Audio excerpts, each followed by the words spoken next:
over the left and drops the challenger.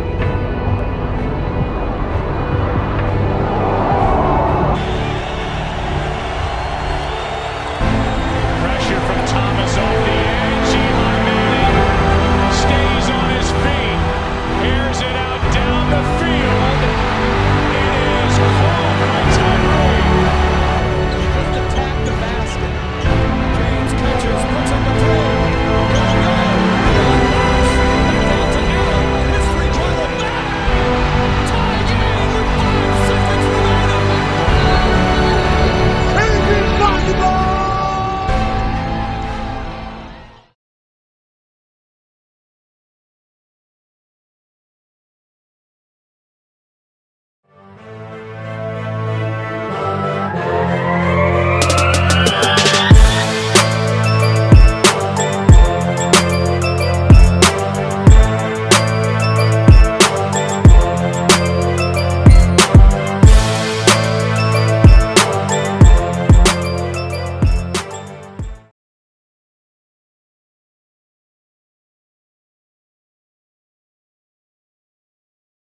All right, welcome back to Flagrant Sports. We are here joined today by DJ Burns.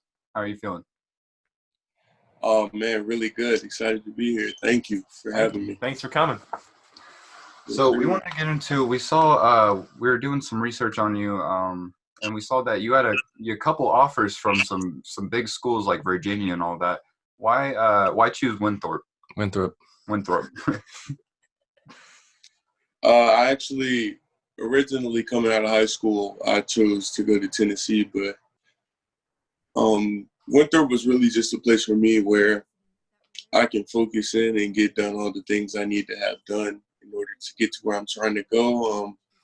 Everything from the classroom sizes being smaller and being able to focus on school more to basketball, being able to be in an environment where I don't have too much going on around me and there's not a whole bunch of partying and things going on, and I can just really focus in and get it done. Yeah, sure. Okay. I'm good. All right. So we saw you were ranked behind Zion and John Morant in the high school rankings a few years ago. Just what was that like?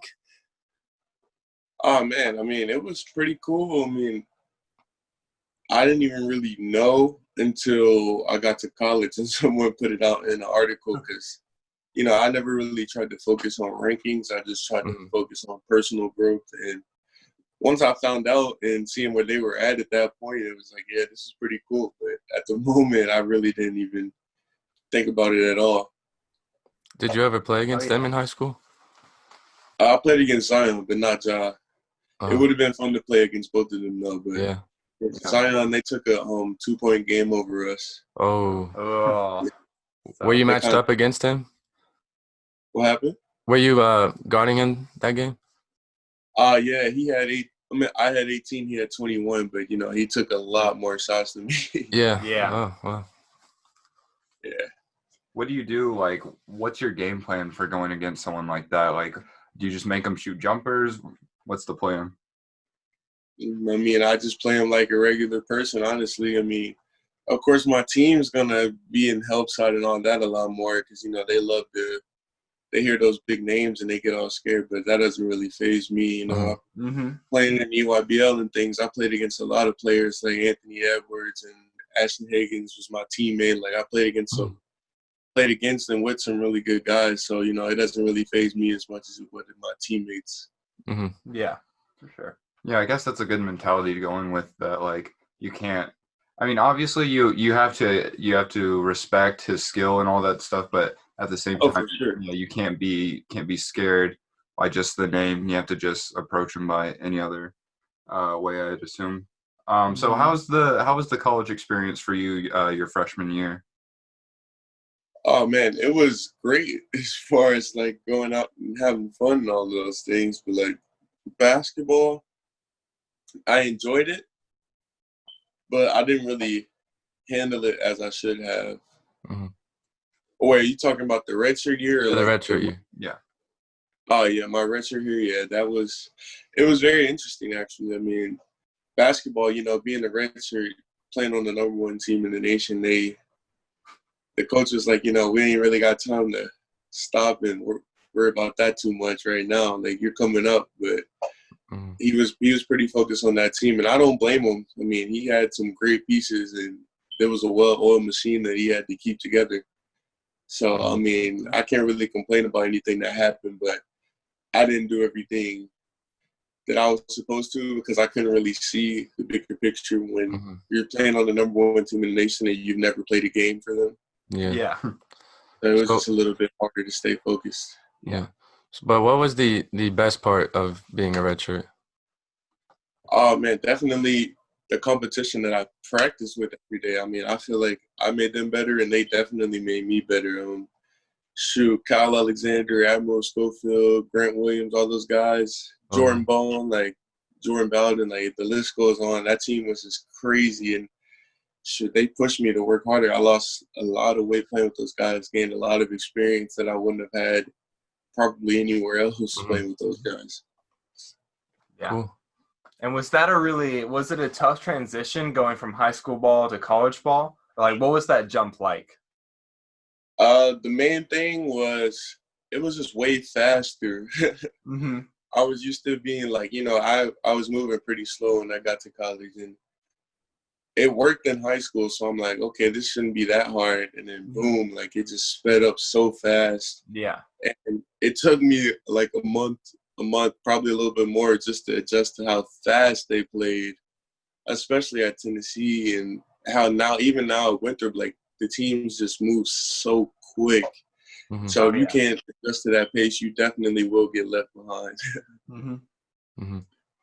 So would you say it's a much faster pace? Like, would you say that like you really had to step up some stuff like cardio and stuff like that? Is the pace much faster than it is in high school? Oh, for sure. That was the main thing I had to work on, being able to run at full speed for a whole game. That was one thing I kind of struggled with when I first got to college. And I mean, I kind of picked it up this year once I started playing, but just the speed, those guys are quick. And then, it's a guard's game nowadays. So just being able to keep up, basically, get back on defense. But by the time we get back on defense, we're already running down full speed on offense. It's like, you really got to be in shape for that. And that was one thing I really had to focus in on. Yeah. So, where do you see yourself like continuing in college? Like, how far do you think you want to stay in college? And like, are you going for like 2 years, 3 years, the full 4 years? What's your plan? Honestly, the plan is just to do everything that I can to build my name up and keep progressing as I am. And really, it's really not up to me. It's really up to those who see things in me that will progress me to the next level.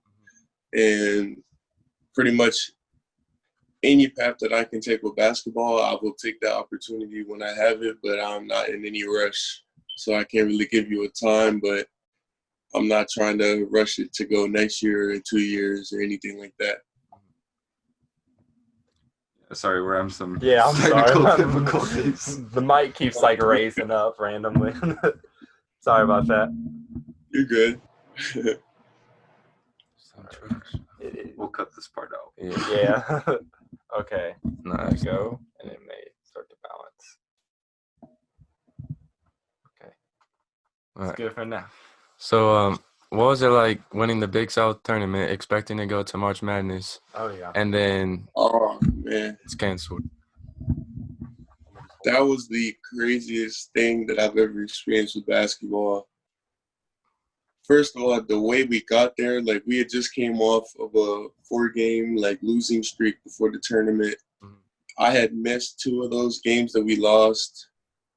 So, it was really getting kind of hard to like imagine the NCAA tournament for a second, because I'm like, all these things are happening all at once. And I won't say that it was needed, because some of the things myself personally, I didn't have to put myself through to get to where we're at now. But just looking back, like, gosh, that jump was crazy. It took like 3 weeks just to hit. Like, dang, we really just did that, Like, we're about to be in the tournament.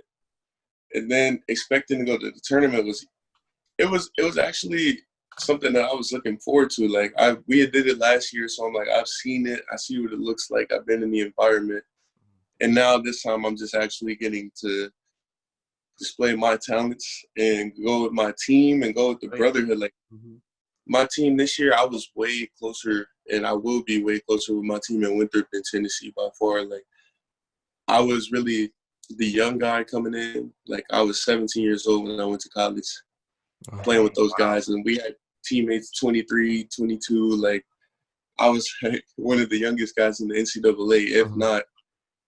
And it was just a big difference from coming back to a team where like we're a bunch of young guys. Like we had like I was like one of 5 freshmen. Like we had 2 sophomores, like a whole bunch of, you know what I'm saying? Like we were a pretty young team. We only had 2 seniors.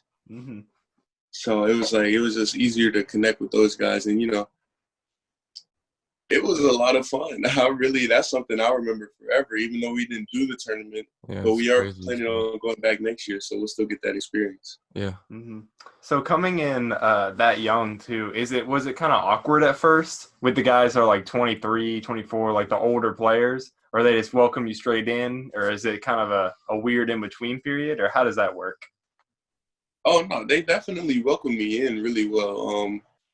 Even as I was there, you know, it was still good. Like they didn't treat me bad or anything. It was just like it's way harder to connect to someone who's like been through this and they're on their 4th year doing this, and I'm coming in struggling as a freshman. They're like, all right, like they don't. It's almost kind of like they didn't really remember where they were at when they were freshmen. It's like the coaches used to tell me, but I'm like, I can't tell. Like he's been doing this 3 years. He's got it down pat. Like he's not skipping a beat, and I'm over here struggling. Like, you know, it was things like that. You know, it was the basketball. Like they're over here killing these 75-pound weights on each arm, just like curling that crap, and I'm sitting here struggling with the 50s. Like, it was just stuff like that. Like you could tell that they were a little bit further ahead, and the time that it took to catch up, that was really it was really a little struggle at first.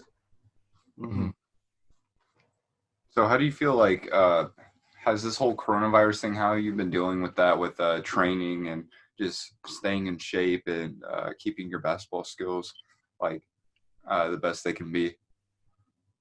Well, I've been able to lift, but I've just recently been able to get back in the gyms. You know, I've been working out outside on this little court close to my house. And the only problem with that is, well, there's no gyms for people to go to. That court is full, so I have to come like right before it gets dark or go really early in the morning, which I don't mind doing, but it's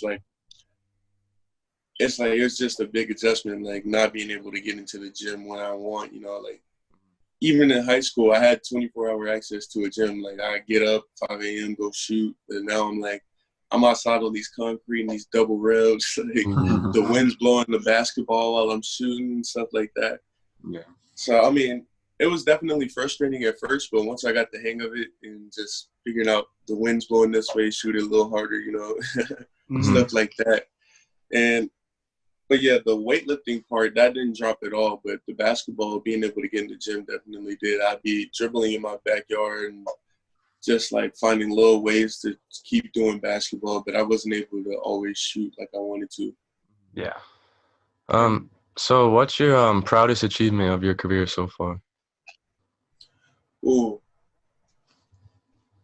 I would have to say the Big South Championship. You know, that was a pretty big deal for us, and even myself personally, like I was freshman of the year this year for our conference and everything, but looking back, that achievement of winning that tournament and going to the NCAA was really a really big achievement that I'll remember forever. And sure, it's given us, our team's going to be that much better next year, so we're looking to go right back and do it all over again. So.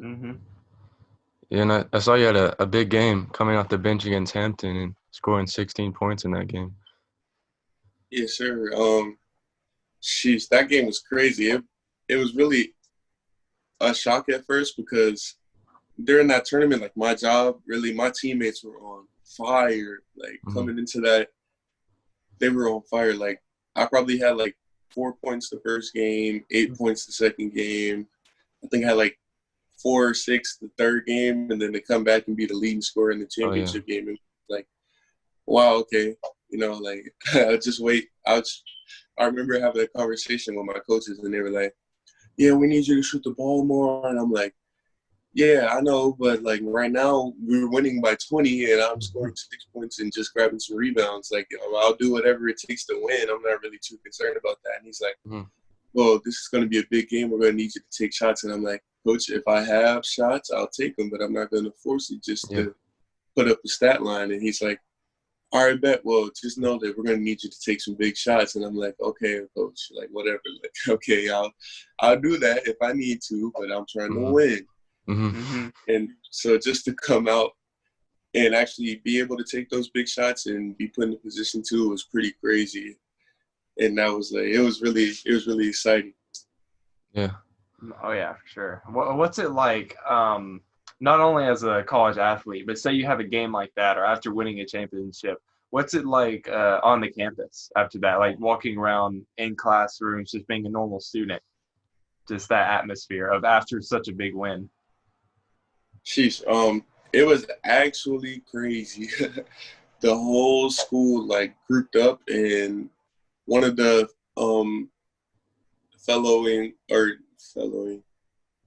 one of the other teams on our campus, they threw us like a big celebration party, and that was like pretty crazy. It was pretty awesome. packed, and there was like so many people in there, and we threw it like spur of the moment. Like, we probably threw it like 3 hours before, and it was still like really big. Like, we had to get a whole different place just to like fit everybody that was trying to come in last second. So it's really fun how to see how much they support us. They don't have a football team there at Winthrop, and there's a lot of other sports, but like it seems that we're all one big family. Like, maybe it's because the school is a little smaller, but like everybody seems to fit in well and mesh well together. Like, we don't really have anyone that's like, "Oh, we don't like this group," or "this group doesn't like them." Like, we all fit in well together. So it was pretty cool to see how much they supported us after that win. Yeah, that's awesome. Yeah, for sure. So what would you say is like an underrated part of the game, like a part that people don't really realize is such a big factor in it, but you don't really understand until you're actually on the court? The post. I feel like we are very underappreciated. And I feel like not even as much defense and all of that stuff, like rebounding, but like just on offense, like, people don't really look for the post anymore unless the coach calls the play and says you have to pass it to the post, I mean, my teammates, as we progressed, they didn't really do that. Like, I feel like our team, we showed the ball really well, but unless there's like just a dominant post player who like is about to go to the NBA, like, people are not looking to throw the ball in the post at all.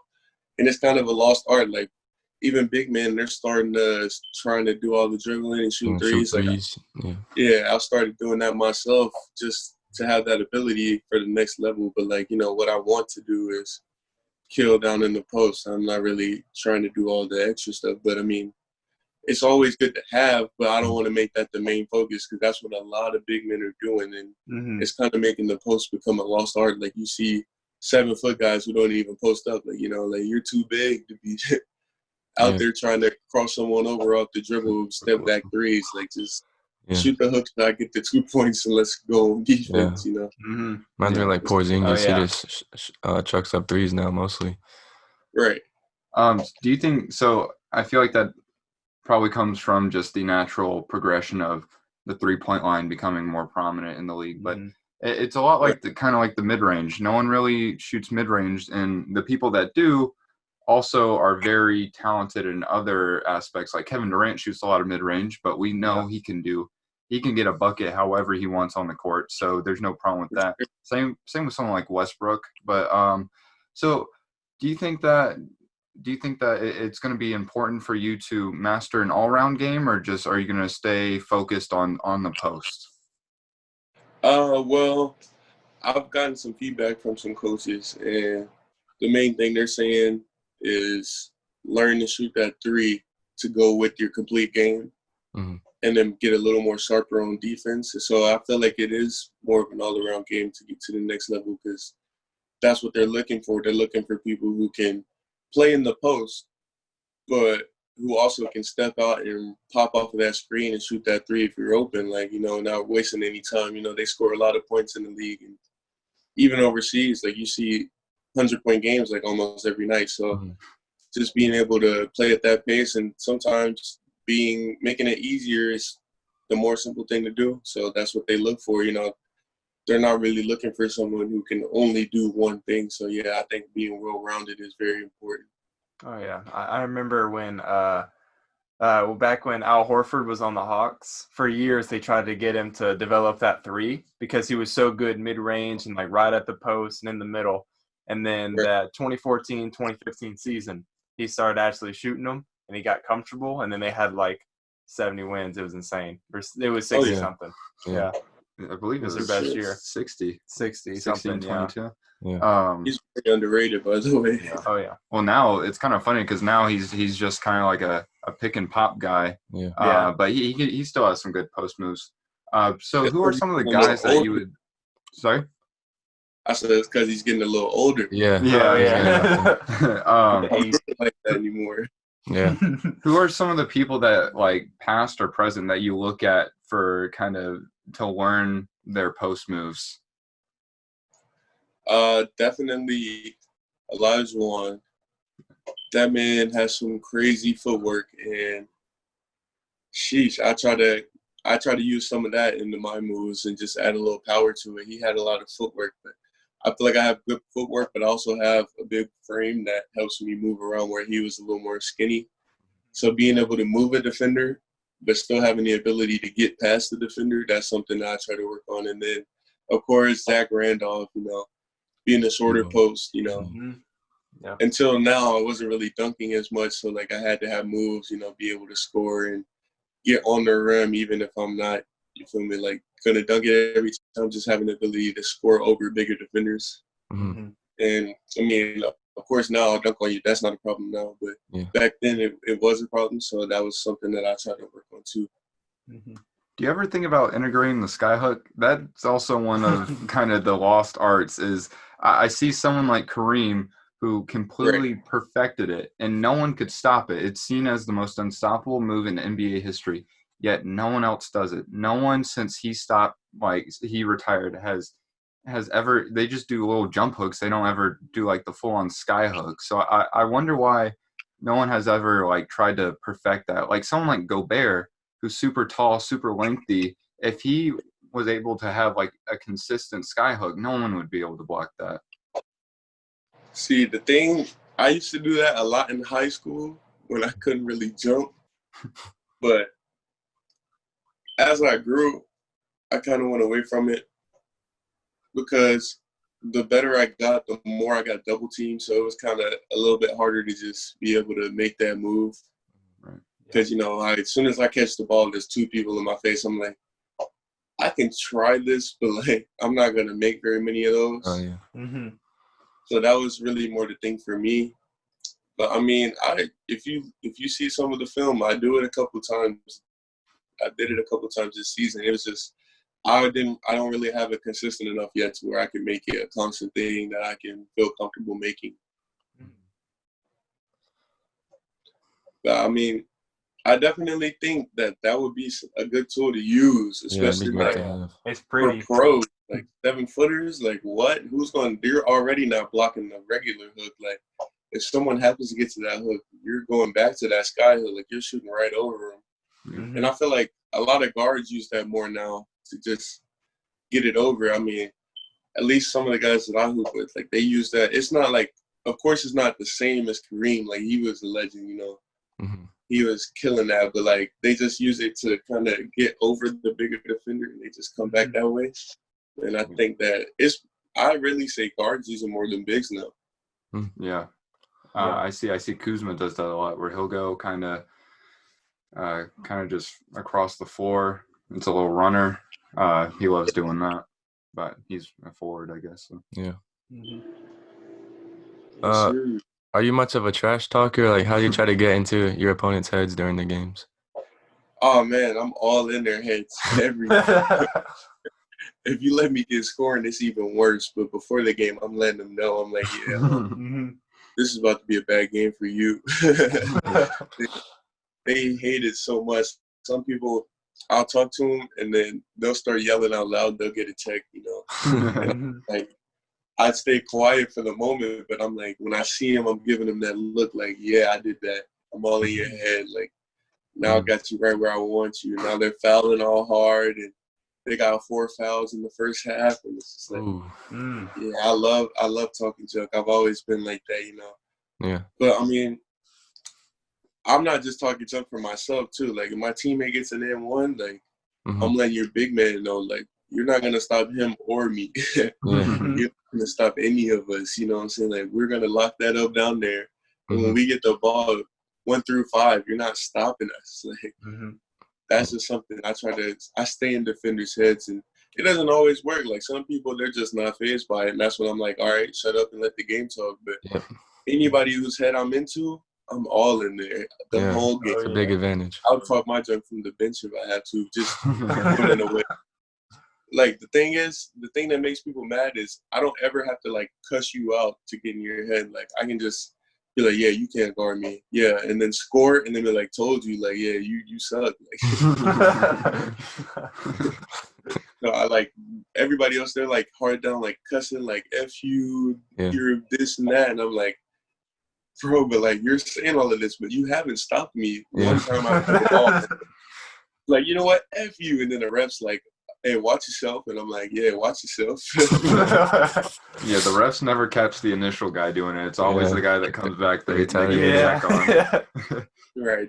See, I learned that. That's what I do. Like, if someone, like, there's been people who try to talk to me, and like, they'll say something, and I'll wait like 2 possessions, and then I'll start getting on and like wait till the ref's not really looking, because once they say it, if the ref hears any words, he's got his ear open now. So I just wait a little bit or catch him in transition. Make sure I'll sometimes, like, I'll speed past them and just give them a quick little da-da-da-da, and then they get so mad. So, with the NBA coming back, how do you feel about, so overall the league coming back, and also do you have any predictions on what do you think is going to happen? First of all, I hope that LeBron comes back a legend and just continues to kill. But I hope his team wins, because I'm a LeBron fan. I'm also a Miami Heat fan, so I hope that they come back and they do well. They were doing well this season. Yeah, they were. They were So surprising. I definitely hope that they can come back and finish that off for us, get to the playoffs, I mean, I think that they can do it, but I hope they at least advance once or twice, just because that's my team. But, yeah, I definitely feel like LeBron needs to do his thing this year. I want to see a lot from him, because he's had nothing but time to recover and work. Yeah, he's a little older, but, if to still be moving how he is, I don't expect anything less of him. Yeah, and also, LeBron. Yeah, this sort of rest really benefits older teams, older players. Like right when the Spurs, that's why they were resting people like throughout the years. They were the first to do the load management that you see now. But so how do you feel about how do you think the Clippers and the Lakers match up with each other? How do you think a series like that would go? I mean, honestly, I feel like the Clippers should win that game every time, just because they have a crazy team. Like, they got Patrick Beverly, who brings that X factor. He's going to talk his junk. He's going to get all in your face the whole game, and he frustrates a lot of people. He's like a flea. Yeah. And then you got Paul George. He's going to kill you while talking and still kill you. And then you got Kawhi, who's going to do everything right and just not say a single word. And I feel like that would really frustrate me, because like, he's killing me, and it's like his face has not changed in 5 years. Like, he won't make a single facial expression of emotion. Like, even when he's happy, like, he might say something, but like, he's not smiling. Like, it's like it's street business, Stone cold. Yeah, I'm like, that would face. kind of frustrate me. Like, he's doing this with no emotion. Like, it's almost like you're too effortless for a react. Like, this is too effortless for a reaction. Yeah. Like, that would really piss me off. But like, I feel like the Clippers should win, but you can't ever count LeBron, especially with AD out, and he has some good pieces too. So I feel like that's an interesting matchup. Yeah, I think every position they match up really well. I mean, you talk about like Rondo and Beverly. You get two guys who are really good defensively. Obviously, Beverly's much better defensively, but Rondo is still a good defender, and they both are good on offense. You got like Danny Green going against Paul George. Clearly, Paul George has the advantage, but they're both really good two-way guards. Kawhi, LeBron, that's like a wash. And AD and Harrell or whoever they have at power forward guarding him. I just think it's a really good matchup. So who do you think in the East is the biggest threat? Ooh, see, I don't know. That's a tough one. The East is, I mean, I can't say that they've fallen off, but all their main star players have kind of went to the West now. Yeah. That kind of sucks, but Yeah. actually, I don't know. That's a tough one. I probably have to sit and think on that one. Yeah. I do like the Heat though. I feel like eventually maybe their youth will kind of catch up to them in the playoffs if they do make a deep run. I feel like if anything's going to be kind of their Achilles heel, I think it'll just be their kind of youth and inexperience. But I mean, they're on fire right now. I really like their young core. I think they have a really good future ahead of them. Yeah. Right. That's why the thing that I keep telling everyone who tries to say that we're not going to do much this year, I keep trying to tell them, I'm like, yo, even if we don't do anything this year, I say we, but like, that's my favorite team, but even if we don't do much this year, like getting that playoff experience, like just going to the playoffs. Right. Yeah. With all those young guys, like you got Hero, it's his first year in the league. Yeah. Like, Kendrick Nunn. Yeah, like getting that playoff experience already with those crazy guys, like that'll be something that'll take them to the finals in a couple of years. Like you just keep letting them build that experience, and then as teams change, they keep adding those pieces together. They'll be a crazy team in 5 years. Yeah. Oh yeah. I think Jimmy Butler is a good player for them right now. Kind of, he's going to keep them on their toes, going to keep them working hard, and he's a good veteran type presence. He's good at the end of the game. He's good defensively. He's just a good guy to rely on at the end of the game and just overall. He's definitely a dog. There's not too many things that scare him. For sure. Yeah. So in the future, if a coach or a scout were to ask you like what separates you from the pack, what would you tell them? Really, my willingness to do anything that it takes to win. I don't care about points every game. Like, yeah, of course I want to score, but like that's not my focus. My focus is winning. Whether you want me to rebound, whether you want me to set screens and get out of the way because we have someone who's on fire, Whether you want me to be a passer out of the post, whether you want me to rebound, play defense, whatever you need me to do, bring that fire, just do some trash talking. Whether you need me to sit down and cheer, like I'll be a good teammate regardless. And that's something that I bring to the table that many people don't. And also my ability to pass out of the post and score. That's something that I really take pride in, just being able to get past defenders that are supposed to be quicker and take advantage of mismatches. And honestly, I feel like anybody guarding me is a mismatch, no matter who you are. I don't care if you're in the league or not. But that's just how I feel. Good mindset. That's the confidence that I have when playing in the post. So. Yeah. That's good. Yeah. Yeah, you got to have that mindset. What player would you say, like, I guess just pro-wise, do you think you're most similar to in play style? Of course, I'm going to have to go with Zach Randolph. Just because we have that – well, I don't really have that anymore, but we had that similar body frame. Like, and we both, like, we still dunk, but, like, not much. But we still mid-range, post moves. Like, my Winthrop coach, he sent me some of his highlights the other day, and I'm like, hold up, is that me? No, like we have a fairly similar play style. Yeah. And were you to go to the NBA in a few years, would you say the Heat would be the team that if you could choose any team you'd want to go to? Or is there another specific coach or? I mean, honestly, I don't even really have a specific team that I would go to. I would pretty much want to play for any team that saw faith in me to put me on their roster, you know, take me in, teach me the way, grow with me as I grow with them, you know. Any team that would be willing to lead me in the right direction to becoming a pro, and that's really where I would want to go. I wouldn't want to go to a team just because of a name and not be happy or have growth, you know. So it's more about whoever will see faith in me in that way. Oh, yeah. Sure, true. I mean, me personally, being a Lakers fan, we'd love you have on to be on the Lakers. I think you'd be a good piece for us. Just putting that out there. Yes, So the big man. Yeah. So we'll get into some final questions. One has nothing to do with sports at all, but we're big Fortnite players. And so how do you feel about the new season? I love it. I mean, wait, did they came out with a new one? Oh, like when it comes out in like a couple few, days. Yeah. How you feel about it? Oh, I mean, I feel like they need to stop postponing it. Yes. I saw on the thing and it said 1 day, and I'm like, all right, I'm gonna go to sleep, and when I wake up, I'm gonna download this update and buy this battle pass. But then I woke up and it said it was 11 days away. I'm just like, all right, we need to go ahead and get this rolling. You know, I'm like I'm about to be level 200.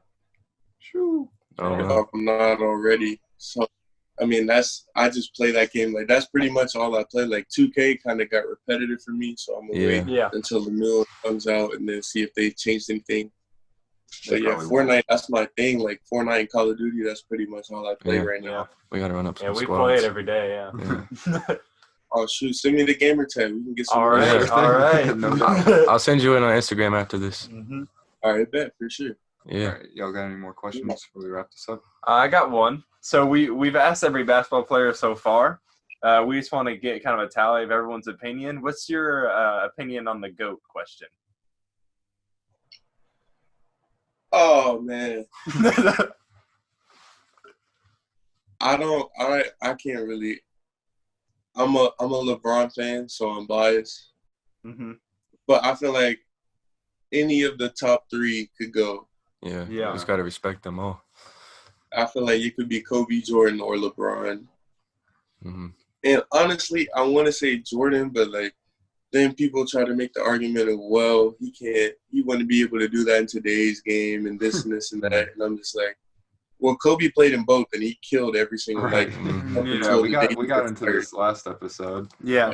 He retired dropping 60 on their heads. Like, so it's just like, yeah, there's a lot of players that you can make an argument for the GOAT. Like Kareem, really. Yeah, his accolades and stats are right up there with Jordan. His accolades are even better than Jordan. He has one more MVP, same amount of championships. I guess Finals MVP. I think he only has 2 or 3. But Magic Johnson. I mean, you got a lot. Bill Russell, 11 rings. Yeah, how are you gonna? You can put a ring on his toe. Yeah, I mean, he has. I can't say Magic. Yeah. Yeah, that's what I can't see. Bill Russell is just one of those guys where it's like, so you want to talk about a guy who has 11 rings, 5 MVPs. If they had a Defensive Player of the Year back then, would probably have at least 6. So you compare him to someone like Jordan. It's like, well, the only thing Jordan really has is just being offensively more efficient and being able to pass and score and all that. So I don't know. And I don't get into the whole era thing. I think it's stupid. I mean, Bill Russell played when goaltending wasn't a thing. I definitely agree with that. But I don't know. I say between those 3 and maybe Kareem in there as a 4th, I take any one of those. It's kind of hard to take them and just put them all into one category because they all did different things that were great. So it'd be different. They all had the same play style, and we can just go, well, he did it better, you know. But they're all different, you know. Kobe has that crazy mentality of you're not going to stop me or score me. Jordan was like, you're just simply not going to stop me, and I'm going to go at you game after game. even when I got the flu, like, and then LeBron, like, he just does a little bit of everything. Like, he's become a better shooter, but he's definitely been, I'm coming full speed at you, and if you shoot this shot, I'm gonna block it if I can. Like, Yeah. They all kind of just have that dog mentality of like, you're not gonna outplay me. So, and they actually had the bodies and attributes and stats and things to back it up. So Yeah, LeBron it's pretty hard to just pick one. One more thing. We have a friend, Fred Smaltz, who's going to Winthrop next year. I think he's going to be like the manager for the basketball team. Yep. Okay. I don't know if you met him yet, but yeah. Oh yeah. We had a Zoom call where we just met our two new players. So that was kind of interesting. We haven't met any of the managers yet, so we'll probably do that. I think we have another Zoom call. Tomorrow actually. So they might be on there, but we haven't met any of the new managers yet. One of our managers, we ended up becoming one of my roommates this year, along with two of my teammates. Oh, cool. So he might know him, but I haven't had the chance to meet him yet. Yeah. I'm sure. All right. Well, I think we're going to wrap this up. Thank you so much for being on the show. Thanks this for was coming. awesome. Yeah, this was really fun. Yes, sir. I enjoyed it. Thank you for having me. Yeah, of course. Welcome. Oh, yeah. All right. Sure. We'll Yeah, send I you like our this epic names. Yeah, we'll run up some Fortnite later. Fortnite squads. Oh, yeah. I'm about to get some lunch and hop on with two of my guys. So just send me the All invite. right. Cool beans. Going up. All right. All right. Awesome. Thank you, See DJ. man. Yes, sir. Y'all have a good day.